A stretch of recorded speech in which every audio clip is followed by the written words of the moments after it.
अस्सलाम वालेकुम, my name is Mohammad Yunus और आज हम पढ़ेंगे मैटर। बहुत से स्टूडेंट कह रहे थे कि सर जो प्रीवियस लेक्चर में हमने केमिस्ट्री की डेफिनेशन की है उसमें हमने सारी बात मैटर की ही की है। उसमें हमने कहा है कि chemistry is a branch of science. Chemistry science की एक शाख है जिसमें हम composition, structure, properties and reaction of matter को डिस्कस करते हैं। तो बहुत से स्टूडेंट को कंफ्यूजन हो रही थी कि sir composition, structure, properties and reaction of matter से क्या मुराद है। तो आज हम इसे one by one, step by step इसको डिस्कस करेंगे। फर्स्ट ऑफ ऑल तो आपको ये पता होना चाहिए कि मैटर जो है ये क्या है। मैटर ऑक्युपाई स्पेस, एवरीथिंग जो ऑक्युपाई स्पेस, जो जगह घेरती है, एंड डेट हिज मेस, और जो वजन रखती है, एवरीथिंग डेट हिज मेस, वो मैटर कहलाती है। अब हमने बात की थी composition, structure, properties and reaction of matter. तो फर्स्ट ऑफ ऑल हम कंपोजिशन को देख लेते हैं कि कंपोजिशन ऑफ मैटर, कंपोजिशन से मुराद तरकीब, कि वो मैटर जो है किन किन एटम से मिलकर बना है।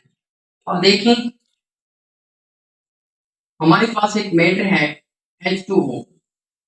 ये फॉर एग्जांपल हमारे पास एक मैटर है। अब हमने इसकी कंपोजिशन की बात करनी है कि ये मैटर किन किन एटम से, किन किन चीजों से मिलकर बना है। तो H2O, ये इसकी कंपोजिशन क्या है? इसकी कंपोजिशन में हाइड्रोजन और ऑक्सीजन है। हाइड्रोजन के इसमें दो एटम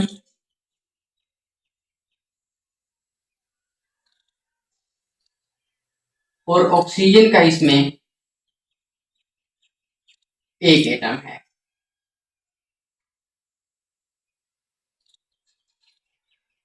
तो ये कंपोजिशन कहलाएगी इसकी H2O की, वाटर।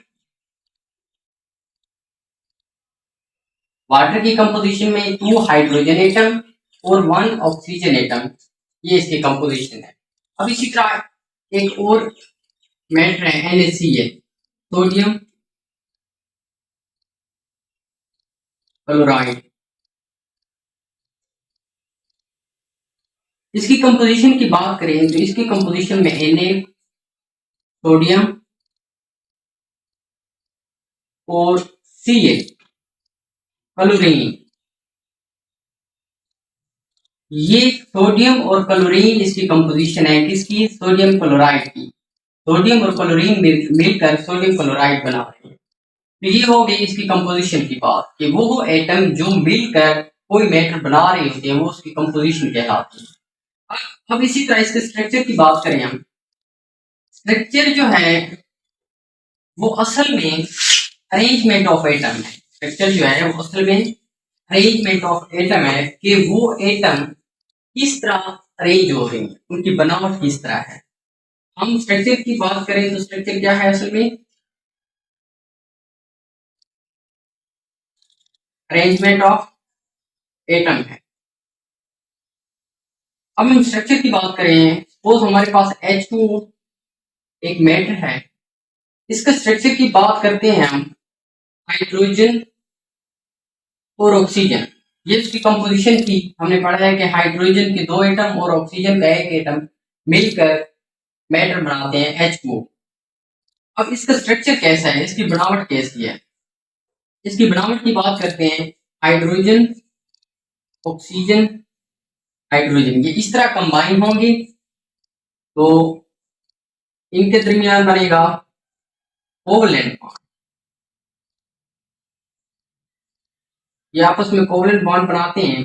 और ऑक्सीजन के आउटर मोस्ट शेल में 6 इलेक्ट्रॉन होते हैं, 2 इस पर लोन पेयर होते हैं। तो ये आपस में कोवलेंट बॉन्ड बनाकर क्या बना देते हैं? H2O। तो ये इसकी स्ट्रक्चर होगा, इसकी बनावट होगी।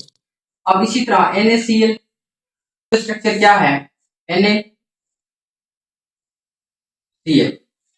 Na इलेक्ट्रॉन डोनेट करता है किसको? क्लोरीन को।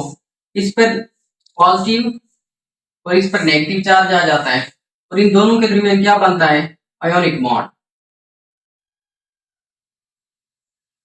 ये इसका स्ट्रक्चर होगा कि इनकी अरेंजमेंट आपस में किस तरह होगी। तो रिजल्ट में क्या बनता है? NaCl। तो ये इसका स्ट्रक्चर था। अब इसी तरह इसकी प्रॉपर्टीज जो है, अगर प्रॉपर्टीज की बात करें तो दो टाइप की प्रॉपर्टीज होती हैं, फिजिकल प्रॉपर्टीज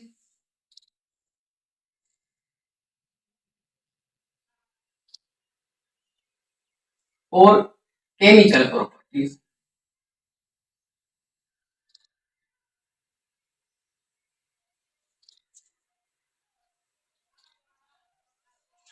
फिजिकल प्रॉपर्टीज में उसका फिजिकल स्टेट आ जाता है, वो दिखता कैसा है, टेस्ट, स्मेल, ये सारी चीजें आ जाते हैं।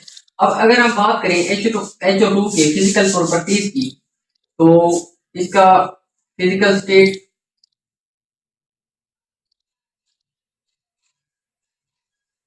हमें पता है, ये लिक्विड है। इसका टेस्ट कैसा है, इसका स्मेल कैसा है, इसका मेल्टिंग पॉइंट क्या है, इसका बॉइलिंग पॉइंट क्या है, ये सारी चीजें जो आ जाएंगी इसकी फिजिकल प्रॉपर्टीज में आ जाएंगी। और केमिकल प्रॉपर्टीज क्या है, केमिकल प्रॉपर्टीज जो होती हैं किसी भी मैटर की, वो उसकी कंपोजिशन पे डिपेंड कर रही होती है। फॉर एग्जांपल H2 जो है, इसकी कंपोजिशन हाइड्रोजन और ऑक्सीजन है। जब ये ब्रेक होगा ये दोबारा हाइड्रोजन और ऑक्सीजन में आ जाएगा। इसी तरह NaCl है, NaCl, इसकी कंपोजिशन क्या है, Na और Cl। सोडियम क्लोराइड है, इसकी कंपोजिशन सोडियम और क्लोरीन है। तो जब ये सोडियम क्लोराइड ब्रेक होगा तो दोबारा NaCl में आ जाएगा। तो केमिकल प्रॉपर्टीज जो होती हैं वो टोटली डिपेंड कर रही होती हैं उसकी कंपोजिशन ऑफ मैटर होते हैं। तो ये हमने सिंपली डिफाइन किया है कि मैटर है क्या, मैटर की कंपोजिशन क्या है, उसका स्ट्रक्चर क्या है, उसकी प्रॉपर्टीज क्या है। तो आई होप कि आप सबको समझ आ गई होगी इसकी।